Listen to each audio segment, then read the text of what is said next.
వాళ్ళక్కో ఎట్లున్నారు అందరూ బాగున్నారా? బాగుండాలని మనస్ఫూర్తిగా కోరుకుంటున్నాం. సరేలే మేము బాగున్నాం లెక్క. ఇంతకు ఏం చేస్తున్నాం? మళ్ళీ స్వీట్ కార్న్ పట్టుకొని వచ్చాం అనుకుంటున్నారా?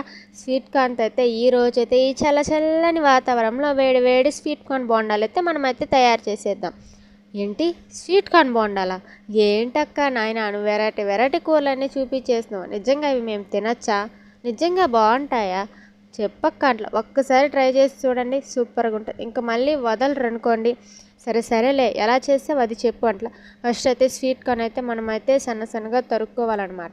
తరుక్కున్న తర్వాత దాంట్లో అయితే మనం పచ్చిమిరపకాయ, అలాగే కరివేపాకు, కొత్తిమీర, కొంచెం వాము, అలాగే కారం, ఉప్పు, పసుపు పొడి అవన్నీ వేసుకొని మనమైతే బాగా కలుపుకోవాలి.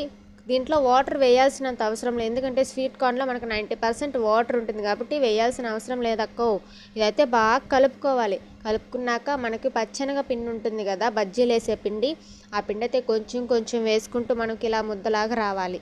ఇప్పుడైతే స్టవ్ ఆన్ చేసి దాంట్లో అయితే కడాయి పెట్టుకోవాలి. కడాయి పెట్టుకున్నాక డీప్ ఫ్రైకి సరిపడా ఆయిల్ వేసుకుందాము. వేసుకున్నాక ఆయిల్ హీట్ ఎక్కాక ఇవైతే మనం బోండాలుగా వేసేసుకున్నాక కలిపేసామనుకో అవి అట్లానే 5 minutes అలానే పెట్టేయండి. పెట్టేసిన తర్వాత అవైతే మనకు బ్రౌన్ కలర్లో వస్తాయి. మళ్ళీ గరిటెతో తీసుకొని మళ్ళీ అవన్నీ అయితే మనం కలుపుకోవచ్చు. కలుపుకున్నాక ఇవైతే ఫ్రై అయిపోయినాయి కదా, చూసారు కదా ఎలా కలర్లో వచ్చేసాయో. ఇప్పుడైతే మనమైతే ఇవి గిన్నెలోకి అయితే తీసేసుకుందాము. తీసుకున్నాక మళ్ళీ కొంచెం పిండి ఉంది కదా, అవి కూడా వేసేసుకొని తీసేసుకుందాము.